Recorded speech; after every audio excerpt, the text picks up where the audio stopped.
یہ فلسفہ جو ہے نا سورہ زمر میں بیان ہوا ہے، آیت نمبر 7۔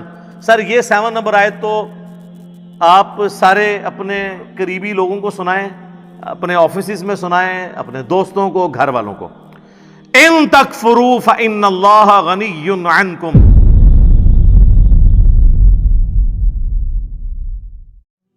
اکثر لوگ پوچھتے ہیں توبہ کا طریقہ کیا ہے، کون کون سے بڑے بڑے گناہ ہیں اور چھوٹے گناہوں کے بارے میں کیا ہے۔ تو توبہ تو میں نے آپ کو بتا دیا کہ توبہ یہ ہے کہ اپنی اصلاح کرنی ہے۔ اس کو میں دنیاوی مثال سے آخر میں سمجھا دیتا ہوں، پھر آگے چلتے ہیں۔ مجھے بتائیں، جس شخص کی زندگی میں ایک دفعہ، بالکل پہلی دفعہ کسی گرم استری سے ہاتھ جل جائے، دوسری دفعہ وہ ٹھنڈی کو بھی لگاتے ہوئے ڈرے گا نا کہ ہو سکتا ہے تھوڑی دیر پہلے کوئی استری نہ کر گیا ہوئے۔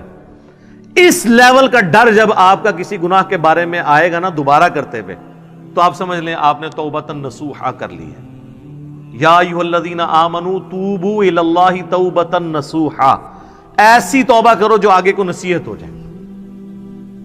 اور اگر ایسا نہیں ہے تو بس پھر ٹھیک ہے، ایک خیال ہے اس کو، آپ کے ویژول تھنکنگز کو لے کے آپ چلیں اور کبھی آپ شیطان کے اوپر ڈال دیں۔ میں تو یہ چیلنج کرتا ہوں بار بار کہ اگر گورنمنٹ آف پاکستان یہ اناؤنسمنٹ کرے کہ جو شخص فجر کی نماز اپنے محلے کی مسجد کی پہلی صف میں ادا کرے تو فی فجر 1 لاکھ روپیہ، دوسری صف والے کو 50,000، تیسری والے کو 25,000، تو دنیا کے سارے شیاطین مل کے دنیا کے سب سے بڑے بے نمازی کی بھی فجر نہیں چھڑوا سکتے۔ ہاں کر کے دیکھ لیں، اگر آپ کو ہے نا ایسی آنکھ ہی نہیں کھلتی، وہ جی انہوں ہوش ہی نہیں ہوندی۔ ہم نے ان لوگوں کو بھی اپنے آفس میں دیکھا ہے کہ جن کو ہوش ہی نہیں ہوتی تھی، لیکن جب انہوں نے کبھی کسی آفیشیل ٹور پہ دوسرے ملک جانا ہوتا تھا تو اللہ کے فضل سے وہ تہجد کے وقت اٹھے ہوتے تھے۔ تو یہ سب کے سب بہانے ہیں۔ پھر کہتے ہیں دعا کریں توفیق مل جائے۔ آج تک ہمیں کسی نے نہیں کہا کہ دعا کریں، ارادہ ہے گھر جا کے رات کا کھانا کھانا ہے توفیق مل جائے، نہیں، وہ کھانا ہوتا ہے۔ آج تک کسی نے ٹوائلٹ جانے سے پہلے کہا جی دعا کریں، مطلب ایک بڑا مشکل کام میں کرنے جا رہا ہوں، ہے تو مشکل کام ہے سر، پیشاب بند ہو جائے تو نہیں کھلتا، آپریشن ہوتا ہے، تو مہربانی کریں ذرا دعا کریں کہ اللہ تعالیٰ عزت سے یہ پیشاب میرا نکلوا دے، نہیں، وہ ارادہ ہوتا ہے۔ سارے کی ساری یہ دعائیں توفیقیں نیک اعمال کے بارے میں، کیونکہ وہ کرنے نہیں ہوتے۔ یہ بات ہے سر، جو ہم نے سر کام کرنا ہوتا ہے نا، آج تک کبھی ہوا ہے کہ کوئی شخص ہمارے باوجداد میں بھی رپورٹ ہوا ہو، کوئی شخص مسجد میں نماز کے لیے گیا ہو تو شیطان دروازے پہ آ کے فزیکلی کھڑا ہو جائے، آج تنوں میں مسجد ہی نہیں وڑن دینا، نہیں۔ اور یہ بھی نہیں ہوگا کہ اذان ہو اور آپ کے پاؤں آٹومیٹکلی مسجد کی طرف چل پڑے، یہ بھی نہیں ہوگا، ورنہ تو جنت اور جہنم کا کنسپٹ ختم ہو جائے گا۔ یہاں اللہ نے اختیار دے دیا، انا ہدیناہ السبیل اما شاکرا و اما کفورا، ہم نے تو ہدایت کا راستہ واضح کر دیا ہے، چاہو تو شکر گزاری کی روش اختیار کرو، خواہ نہ شکری کی۔ اچھا، لیکن اس سے یہ بات نہ سمجھ لیجئے گا کہ اللہ کو کوئی پرواہ نہیں ہے، ٹھیک ہے وہ گناہگاروں کو بھی بخش دے گا، مجرمین کو بھی بخش دے گا، اور نیکوکاروں کو تو اس نے بخشنا ہے، نہ، اس طرح نہیں ہے۔ اور اکثر لوگ کہہ رہے ہوتے ہیں او جی اللہ نے ساڑی نمازہ نہیں چاہیے دیا، استغفر اللہ۔ یہ بات آپ کیوں بولتے ہیں؟ یہ آپ کس کو بول رہے ہوتے ہیں؟ مطلب میری نماز تو نہیں کو پڑھ رہا نا، تو مجھے کیوں سنا رہے ہو؟ جس کی پڑھ رہے ہو اس کو سناؤ، اللہ کی پڑھ رہے ہو۔ تو اللہ نے کب کہا ہے کہ مجھے تیری نمازیں چاہیے؟ کہیں کہا ہے؟ اللہ کہتا ہے تمہیں تمہارے لیے نمازیں چاہیے، اللہ نے تو کبھی کہا ہی نہیں کہ مجھے چاہیے۔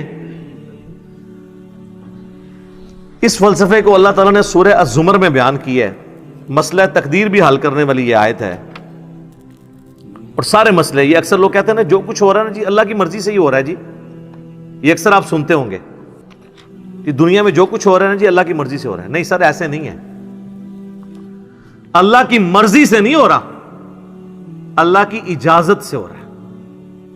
اللہ کی مرضی ہے یہ کہ لوگ زنا کریں، اجازت ہے کہ کر لو، یہ نہیں ہوگا کہ جسم پہ فالج گرے، لیکن آخرت میں چھوڑوں گا نہیں۔ شراب پینی ہے پی لو، چمڑی اتار دوں گا آخرت میں، یہ نہیں ہوگا کہ شراب کی بوتل پکڑو تو ہاتھ پہ فالج گر پڑے، ایسے نہیں ہوگا، اجازت ہے، نیکی کرنی ہے کرو، برائی کرنی ہے کرو، مرضی نہیں ہے، مرضی یہی ہے کہ پیغمبروں کا راستہ اختیار کرو. یہ فلسفہ جو ہے نا سورہ زمر میں بیان ہوا ہے، آیت نمبر 7. سر یہ 7 نمبر آیت تو آپ سارے اپنے قریبی لوگوں کو سنائیں، اپنے آفیسز میں سنائیں، اپنے دوستوں کو، گھر والوں کو. ان تکفروا فإن اللہ غنی عنکم. دیکھو اگر تم اللہ کا کفر کرو گے، ناشکری کی زندگی گزارو گے، تو یاد رکھنا اللہ بے پرواہ ہے، اللہ کو کوئی فرق نہیں پڑے گا. لیکن اس کا یہ مطلب بھی نہیں ہے کہ اللہ کو نہیں فرق پڑا تو اللہ تعالیٰ چھوڑ دے گا، نہیں. وَلَا يَرْضَى لِعِبَادِهِ الْكُفْرِ.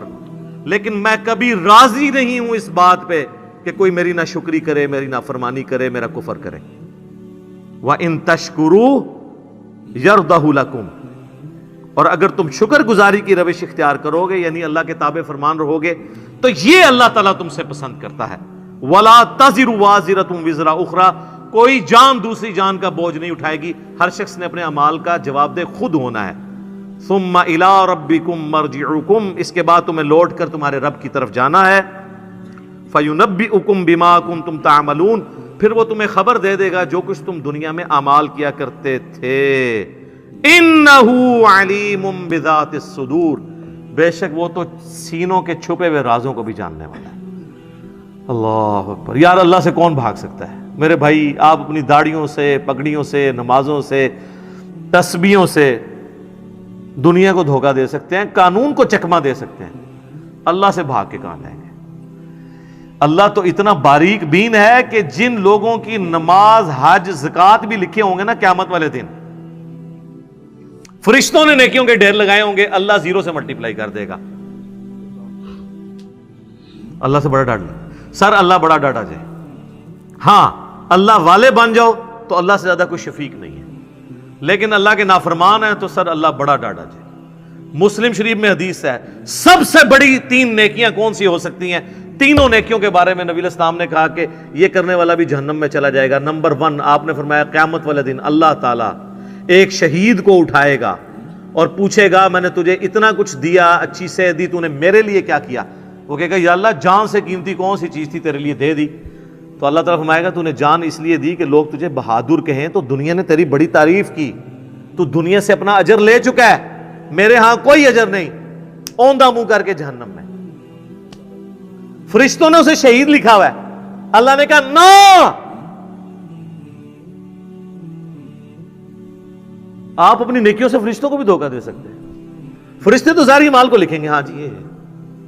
تو یہ حساب کتاب تو بس اس خانہ پوری ہے، اصل میں تو اللہ تعالیٰ خود حساب کرنے والا ہے. اللہم حاسبنی حسابا یسیرا، آمین. پھر اللہ تعالیٰ ایک سخی کو بلائے گا کہ اتنا مال دیا تھا تو نے کیا کیا؟ وہ کہے گا یا اللہ جو بھی مجھے جگہ ملتی تھی نا کہ یہاں پہ تو نے خرچ کرنے کا کہا، میں نے کوئی جگہ نہیں چھوڑی کہ وہاں پہ خرچ نہ کیا ہو. اللہ تعالیٰ فرمائے گا تو نے اس لیے خرچ کیا کہ لوگ تیری تعریف کریں کہ یہ بڑا سخی ہے، تو دنیا میں تیری بڑی تعریف ہوتی تھی، میرے ہاں تیرے لیے کوئی اجر نہیں ہے، اوندھا منہ کر کے جہنم میں. پھر قرآن کے قاری کو بلایا جائے گا، اللہ تعالیٰ کہے گا میں نے تجھے قرآن دیا تھا، تو نے میرے لیے کیا کیا؟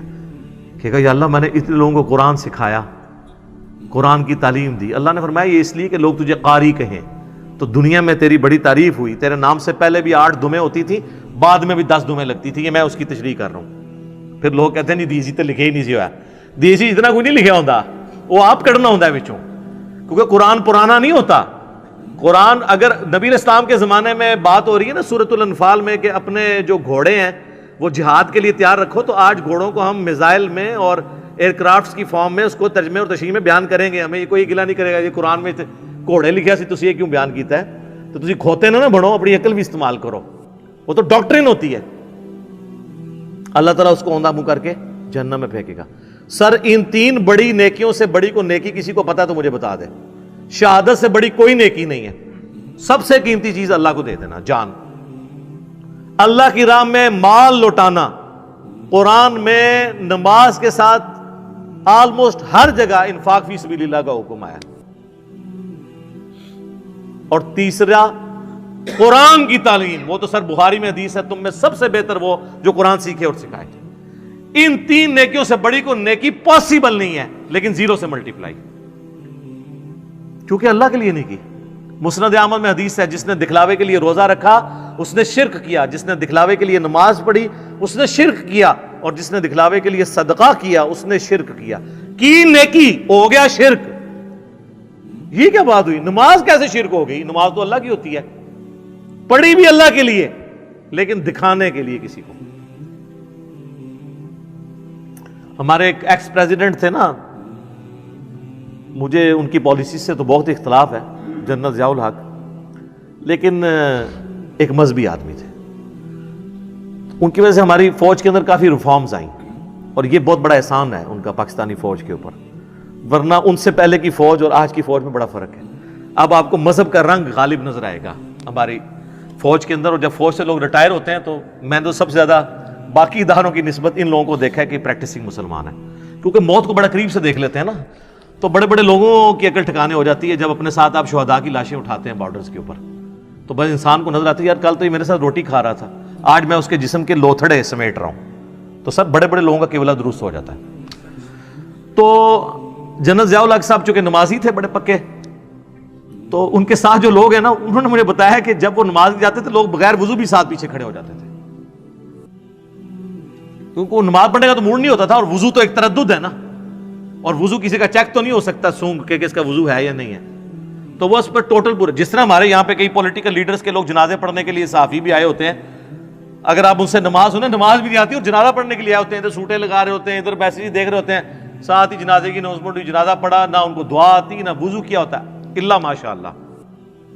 یعنی یہ نا آپ کہ میں ساروں کے لیے بات کر رہا ہوں، تو وہ ساری اس طرح کی جو نمازیں پڑھ رہے ہوتے ہیں وہ تو دکھلاوے کی ہو رہی ہوتی ہے نا، اللہ کے لیے تو ہو نہیں رہی ہوتی ہیں۔ تو استغفر اللہ الذی لا الہ الا ہو الحی القیوم واتوب الیہ من کل ذنب واتوب الیہ، آمین ثم آمین۔